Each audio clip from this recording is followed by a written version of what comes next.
अध्याय 2 गीता का सार। संजय ने कहा, करुणा से व्याप्त शोकयुक्त अश्रुपूरित नेत्रों वाले अर्जुन को देखकर मधुसूदन कृष्ण ने ये शब्द कहे।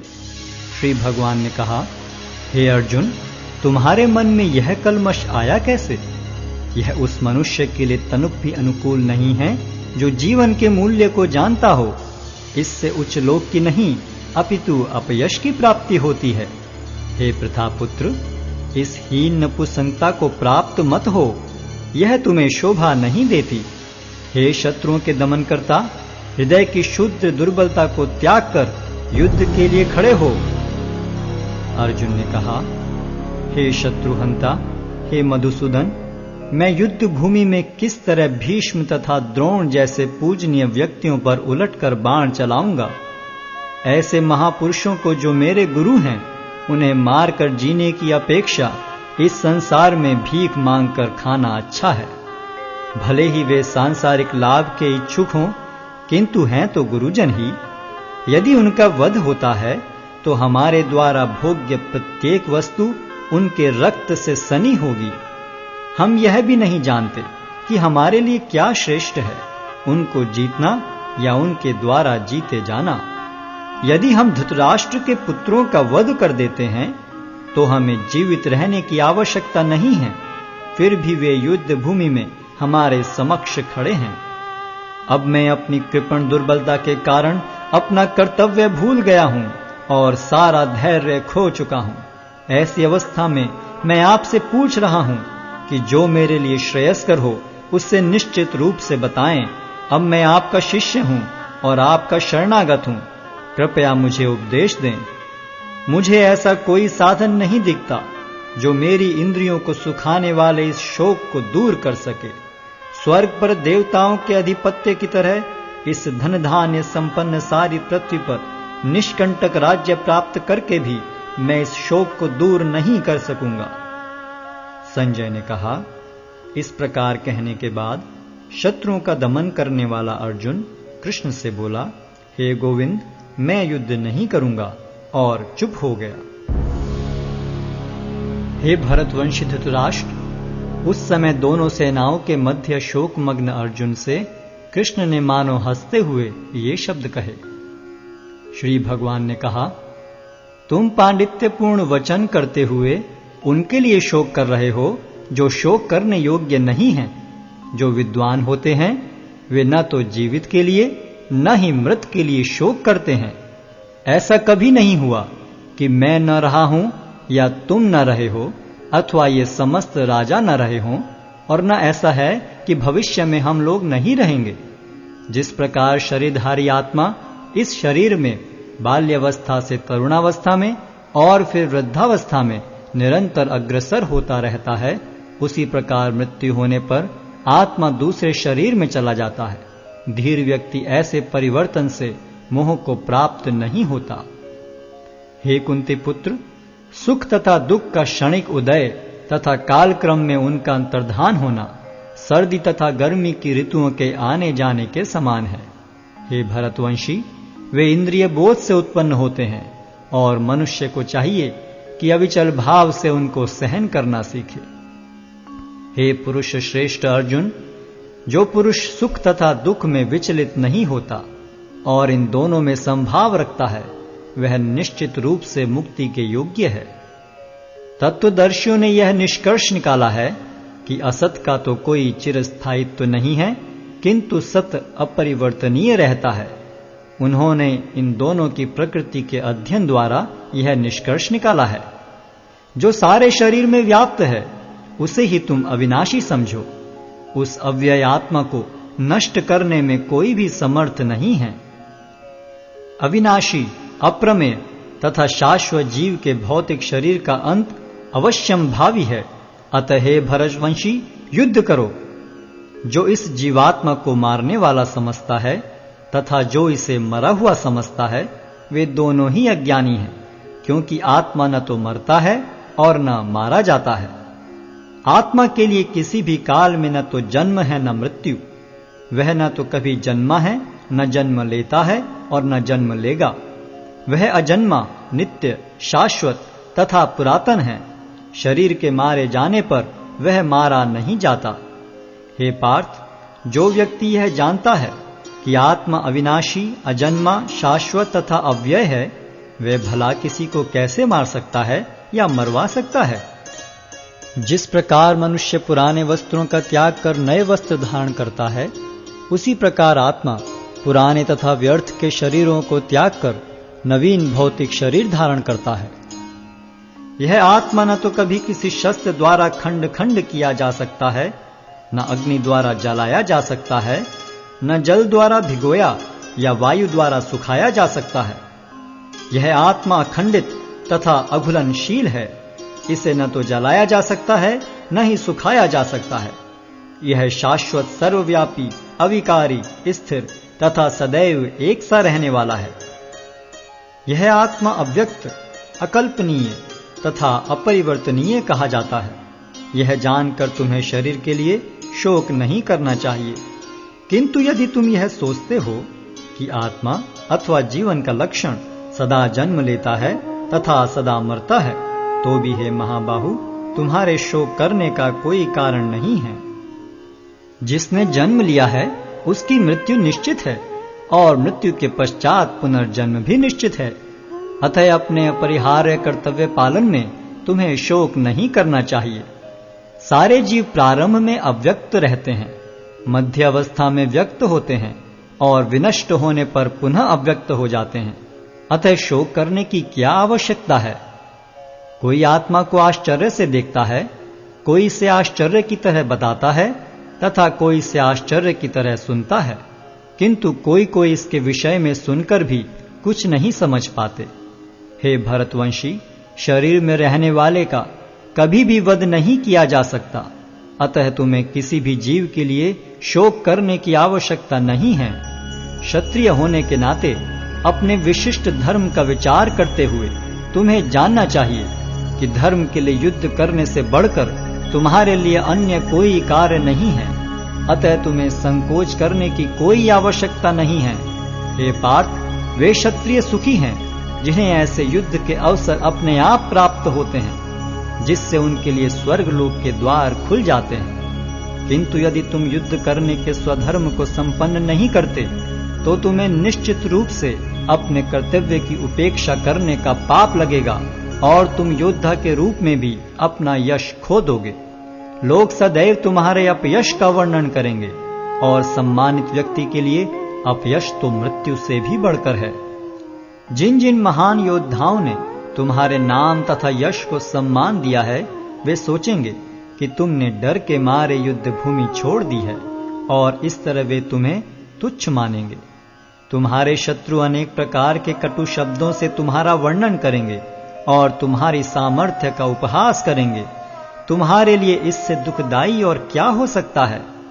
हे कुंती पुत्र, तुम यदि युद्ध में मारे जाओगे तो स्वर्ग प्राप्त करोगे, या यदि तुम जीत जाओगे तो पृथ्वी के साम्राज्य का भोग करोगे। अतः दृढ़ संकल्प करके खड़े हो और युद्ध करो। तुम सुख या दुख, हानि या लाभ, विजय या पराजय का विचार किए बिना युद्ध के लिए युद्ध करो। ऐसा करने पर तुम्हें कोई पाप नहीं लगेगा। यहां मैंने वैश्लेषिक अध्ययन द्वारा इस ज्ञान का वर्णन किया है। अब निष्काम भाव से कर्म करना बता रहा हूं, उसे सुनो। हे प्रतापपुत्र, तुम यदि ऐसे ज्ञान से कर्म करोगे तो तुम कर्मों के बंधन से अपने को मुक्त कर सकते हो। इस प्रयास में न तो हानि होती है न ही ह्रास, अपितु इस पथ पर की गई अल्प प्रगति भी महान भय से रक्षा कर सकती है। जो इस मार्ग पर चलते हैं वे प्रयोजन में दृढ़ रहते हैं और उनका लक्ष्य भी एक होता है। हे कुरुनंदन, जो दृढ़ प्रतिज्ञ नहीं है उनकी बुद्धि अनेक शाखाओं में विभक्त रहती है। अल्पज्ञानी मनुष्य वेदों के उन अलंकारिक शब्दों के प्रति अत्यधिक आसक्त रहते हैं जो स्वर्ग की प्राप्ति, अच्छे जन्म, शक्ति इत्यादि के लिए विविध सकाम कर्म करने की संस्तुति करते हैं। इंद्रिय तृप्ति तथा ऐश्वर्य में जीवन की अभिलाषा के कारण वे कहते हैं कि इससे बढ़कर और कुछ नहीं है। जो लोग इंद्रिय भोग तथा भौतिक ऐश्वर्य के प्रति अत्यधिक आसक्त होने से ऐसी वस्तुओं से मोहग्रस्त हो जाते हैं, उनके मनों में भगवान के प्रति भक्ति का दृढ़ निश्चय नहीं होता। वेदों में मुख्यतया प्रकृति के तीनों गुणों का वर्णन हुआ है। हे अर्जुन, इन तीनों गुणों से ऊपर उठो, समस्त द्वैतों और लाभ तथा सुरक्षा की सारी चिंताओं से मुक्त होकर आत्मपरायण बनो। एक छोटे से कूप का सारा कार्य एक विशाल जलाशय से तुरंत पूरा हो जाता है। इसी प्रकार वेदों के आंतरिक तात्पर्य जानने वाले को उनके सारे प्रयोजन सिद्ध हो जाते हैं। तुम्हें अपना कर्म करने का अधिकार है, किंतु कर्म के फलों के तुम अधिकारी नहीं हो। तुम न तो कभी अपने आप को अपने कर्मों के फलों का कारण मानो, न ही कर्म न करने में कभी आसक्त हो। हे अर्जुन, जय अथवा पराजय की समस्त आसक्ति त्याग कर समभाव से अपना कर्म करो। ऐसी समता योग कहलाती है। हे धनंजय, भक्ति के द्वारा समस्त गर्हित कर्मों से दूर रहो और उसी भाव से भगवान की शरण ग्रहण करो। जो व्यक्ति अपने सकाम कर्म फलों को भोगना चाहते हैं, वे कृपण हैं। भक्ति में संलग्न मनुष्य इस जीवन में ही अच्छे तथा बुरे कार्यों से अपने को मुक्त कर लेता है। अतः योग के लिए प्रयत्न करो, क्योंकि सारा कार्य कौशल यही है।